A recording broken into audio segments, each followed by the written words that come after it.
दोस्तों, समय का पहिया कभी नहीं रुकता। ये एक ऐसी पहेली है जिसे आज तक कोई भी सुलझा नहीं पाया। टाइम ट्रेवल और पैरेलल यूनिवर्स जैसी चीजों पर सीमित समझ रखने के बावजूद इतिहास में कुछ ऐसे लोग भी हुए हैं जिन्होंने इस पूरी समझ को ही गलत साबित किया है। तो आइए आज हम आपको मिलवाते हैं एक ऐसे शख्स से जो समय से 400 साल पहले ही जानता था कि कब हिटलर जर्मनी का नेता बनेगा और उसकी मौत कब होगी। 16वीं सदी में ही वह इंसान इस दुनिया को बता चुका था कि कब और क्यों रूस एक दर्जन से भी ज्यादा टुकड़ों में बंट जाएगा। भारत की आजादी से लेकर मोदी के उदय तक की भविष्यवाणी ये इंसान 400 साल पहले ही कर चुका था। दोस्तों, अगर आप अभी तक गेस नहीं कर पाए हैं तो आपको बता दें, हम बात कर रहे हैं the great astrologer Michel de Nostradamus की। आप में से कुछ ने नोस्ट्राडामस का नाम जरूर सुना होगा। फ्रांस के इस महान ज्योतिषी ने 16वीं सदी में ही कुछ ऐसी भविष्यवाणियां की थी जिन्हें दुनिया अब तक सच होता देखती आई है। जानेंगे नोस्ट्राडामस के जीवन से जुड़े कुछ तथ्य। जन्म और शुरुआती जीवन। नोस्ट्राडामस का जन्म दिसंबर 1503 में फ्रांस के सेंट रेमी प्रांत में हुआ था। एक कैथोलिक परिवार में जन्मे नोस्ट्राडामस अपने माता पिता की 9 संतानों में से एक थे। नोस्ट्राडामस की शुरुआती पढ़ाई घर पर ही उनके परनाना जीन डी की देखरेख में हुई। शुरुआती पढ़ाई घर पर ही करने के बाद नोस्ट्राडामस 14 साल की उम्र में आगे पढ़ाई करने यूनिवर्सिटी गए, लेकिन तब यूरोप में प्लेग की महामारी फैली हुई थी, जिसके चलते जिस यूनिवर्सिटी में वो पढ़ने गए थे वो बंद हो गई। फिर नोस्ट्राडामस फ्रांस की यात्रा पर निकल गए। यहाँ उन्होंने जड़ी बूटियों और औषधि विज्ञान का ज्ञान अर्जित किया। इसके बाद उन्होंने साल 1529 में फिर से मॉन्टपेलियर विश्वविद्यालय में दाखिला लिया, पर एक साल बाद ही नोस्ट्राडामस को यहाँ से निकाल दिया गया। यहाँ से निकाले जाने के बाद नोस्ट्राडामस का अगला पड़ाव एगन बना। यहाँ नोस्ट्राडामस ने 1531 में हेनरिएट डिनकॉसे के साथ विवाह किया। हेनरिएट से उनकी 2 संतानें भी हुई, पर एक बार फिर दुर्भाग्य ने नोस्ट्राडामस के दरवाजे पर दस्तक दी। 1534 में प्लेग ने नोस्ट्राडामस से उनके पत्नी और बच्चों को छीन लिया। कुछ समय बाद वो इटली चले गए। आइए अब जानते हैं कि नोस्ट्राडामस एक वैद्य से ज्योतिषी कैसे बने। कुछ साल इटली में रहने के बाद वे पुणे 1545 में फ्रांस लौटे, पर इस बार उनका जीवन एक नया मोड़ ले चुका था। इस बार नोस्ट्राडामस ने फ्रांस में फैली प्लेग की महामारी को रोकने के लिए खुद को समर्पित कर दिया।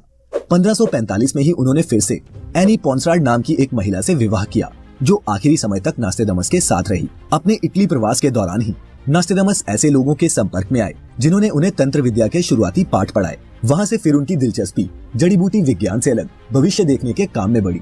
शुरुआत में तो नोस्ट्राडामस ने मौसम का हाल और फसलों से जुड़ी हुई भविष्यवाणियां करके अपनी पहचान बनाई। वो लगातार भविष्यवाणियां करते रहते और उनमें से किसी न किसी के सच होने पर उनकी प्रसिद्धि पहले से और बढ़ जाती। इसके अलावा उनका भविष्यवाणी लिखने का अंदाज भी काफी जुदा था। उन दिनों नोस्ट्राडामस की भविष्यवाणी के एक संग्रह को सेंचुरी कहा जाता था, जिसमें 100 छंद हुआ करते थे। हालांकि शुरुआत में नोस्ट्राडामस पर शैतान का भूत और काला जादू करने वाला होने के आरोप लगे, पर जैसे जैसे उनकी भविष्यवाणियां सच होती गई वैसे वैसे लोग उनके मुरीद होते चले गए। उनके मुरीदों में एक नाम फ्रांस के सम्राट हेनरी द्वितीय की पत्नी कैथरीन का भी था। कैथरीन हमेशा शाही परिवार से जुड़े मसलों पर सलाह के लिए नोस्ट्राडामस पर भरोसा करती थी। नोस्ट्राडामस की प्रमुख भविष्यवाणियां। अपने आखिरी समय में नोस्ट्राडामस ने अपनी भविष्यवाणियों के बारे में लिखा था, मेरी की हुई भविष्यवाणियां आज से 3000 वर्ष तक प्रभावी रहेंगी। हालांकि अभी लोगों को इनके सच साबित होने पर संदेह है, पर वक्त के साथ ये सभी सच जरूर साबित होंगी, और वास्तव में हुआ भी ऐसा ही।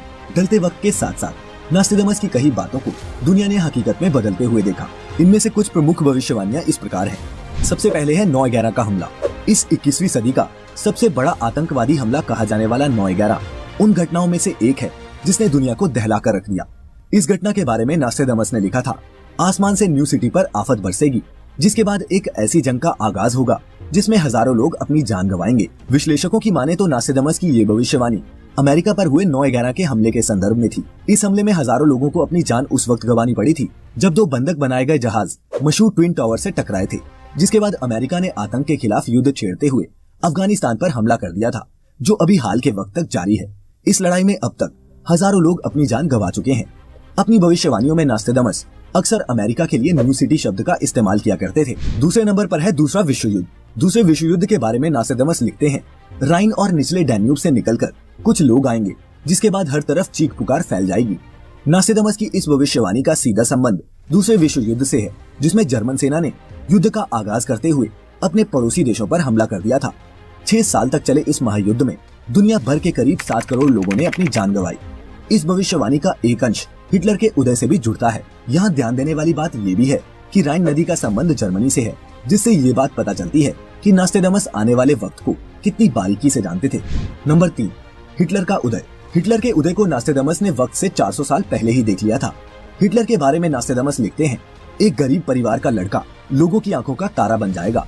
उसकी ख्याति इतनी होगी कि पूर्व भी उसके सम्मान में झुकेगा। जब उसके लोग नदी पार करेंगे तो लोहे का पिंजरा लोगों से भर जाएगा। जर्मनी का ये राजकुमार किसी कानून को नहीं मानेगा। इतिहास गवाह है कि जब साल 1933 में हिटलर जर्मनी की गद्दी पर काबिज हुआ, उसके बाद ही दुनिया में उसकी ख्याति फैलने लगी। इसके बाद साल 1939 में जब हिटलर की सेना ने जंग का बिगुल फूंका तो पूरे यूरोप में लाशों के अंबार लग गए और जिस तरह लाखों की संख्या में यहूदियों को जर्मनी में कैद कर उन्हें मौत के घाट उतारा गया, उसने नास्टेडमस की लिखी हर एक बात को सच साबित किया।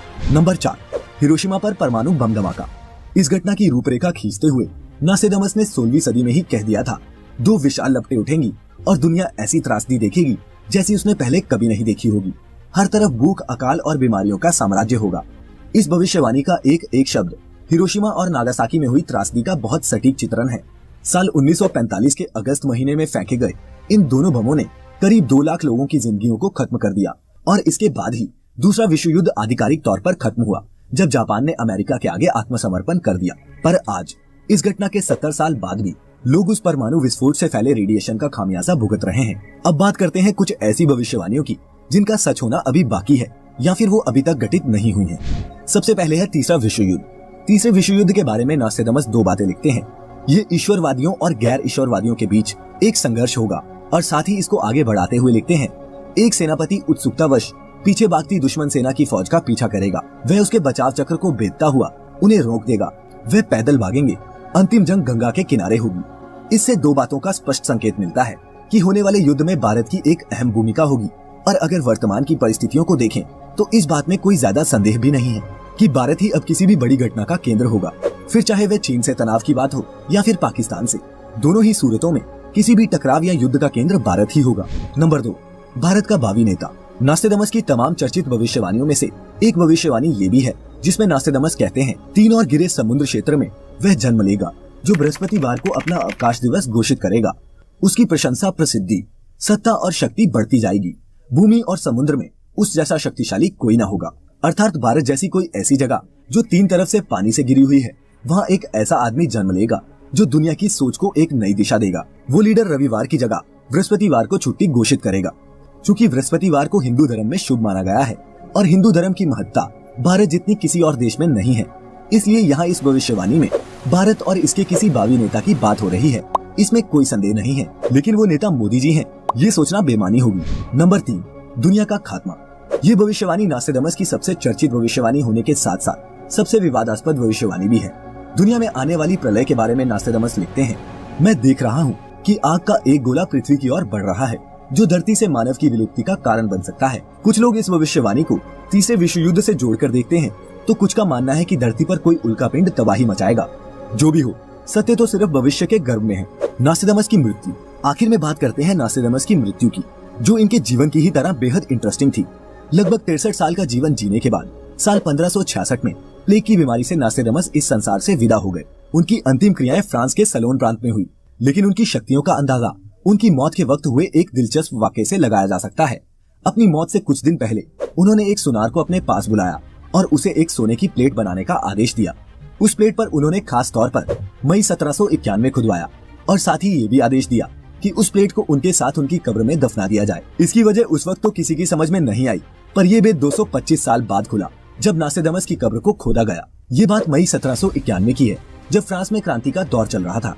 तभी कुछ क्रांतिकारियों ने नास्टेडमस की कब्र को खोद दिया।